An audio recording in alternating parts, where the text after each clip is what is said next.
Good evening, my dear brothers and sisters. My name is Nelson Gill, and welcome to my YouTube channel where I talk about love, life, relationships, and the most important, Jesus Christ, the Son of God, the Messiah, and the risen King. I just want to get on here and share a quick message, something that's just been on my heart as of lately. I had a current or recent event that made me reflect on something, and I don't even know what to title this. I think I might title this Living Epistles. And so, not to go into too much detail as to what happened recently, but I ran across somebody recently, and hadn't seen them in quite a bit, and they didn't look too well, in my honest opinion.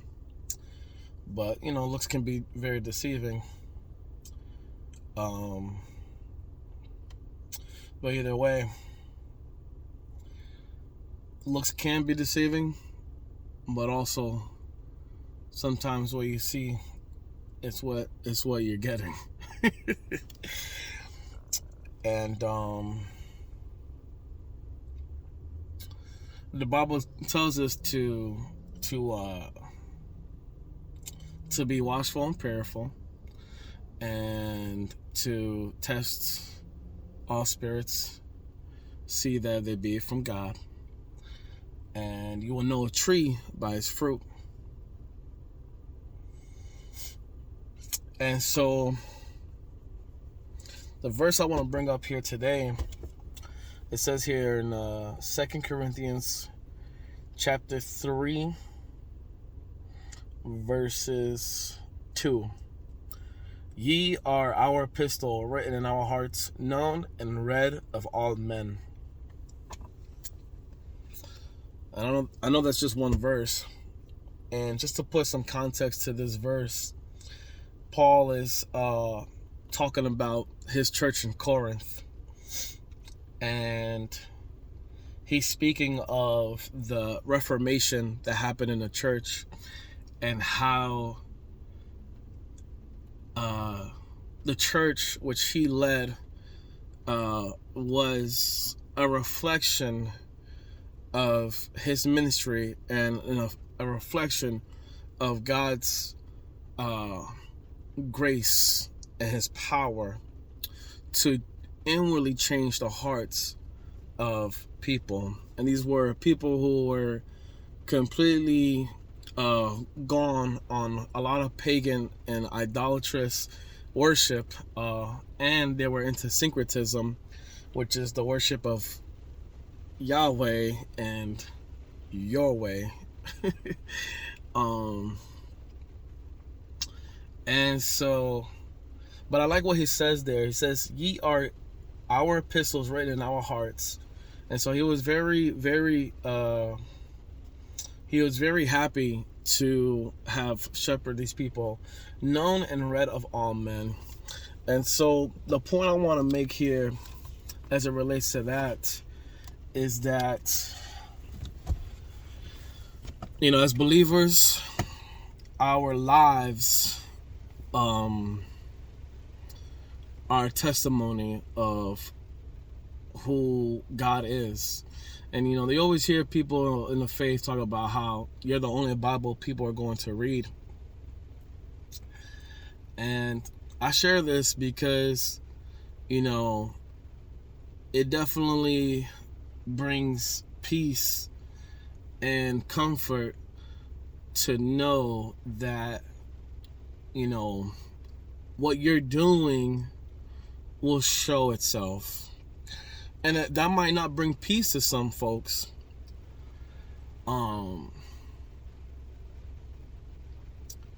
But it's a beautiful thing when people can see you and see what Christ is doing in you. And I say that to encourage folks to continue to keep seeking the Lord with all their heart, soul, and mind. And, to share about how, how what you see on the outside is a reflection of what's going on the inside. And so as I seen this said person recently, it didn't look like they were doing too well based on their countenance. And of course, I don't know who's to say. But I met the person a while ago, and, didn't really know too much about them. And so as time goes on, you start to see, who people are based on time, their essence and their being. And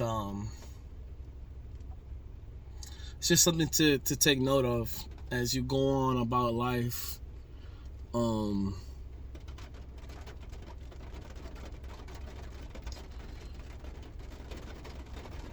The Bible talks about how the devil sows tares and the Lord plants the wheats.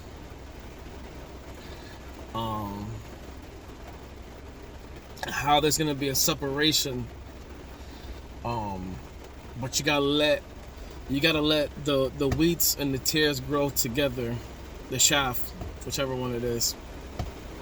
Excuse me for not getting the words right, but you gotta let everything grow in its time. We can't be so quick to immediately judge and immediately critique and criticize things. Some things take time. And I was actually listening to a testimony that a dear loved one sent to me, and the guy was sharing his testimony of his journey with God and how, all these different pivotal moments happen in his life and how they all shaped him to be the man that he is today. And it's important to just be patient in your own journey and also be patient into the journey of other people.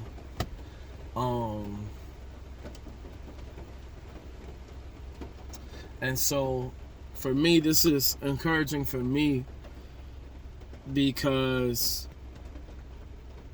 I want people to see the love of God in my life. And recently I had a gentleman talk to me at the gym who was working out together. Didn't know him, but we just randomly started working out. Me and another acquaintance of mine, and he asked me, he's like, wow, like, how come you're so positive? How come, you have so much hope? And I just told him simply, Jesus. Like, Jesus is the only way. Like Jesus is the only thing that is just keeping me going. And he says, I go to church too. And I didn't know what else to say. I was just like, hey, maybe you need to come out to my church. But most importantly is follow Jesus. And may the Lord bless him and keep him. And yeah, so I guess the point I'm trying to make here is you don't have to prove anything to anybody. The work is going to prove itself. Continue to seek the Lord and not lean to your own understanding. Acknowledge him in all your ways, and he shall make every crooked path straight. And remember that you are a living epistle, and God is the author and the perfecter of our faith. So I hope that this was a word of encouragement for you guys. May you continue to feed your spirit and crucify your flesh. and let your light shine before men so that they may glorify your Father in heaven. That's my word for you guys. God bless y'all. Peace.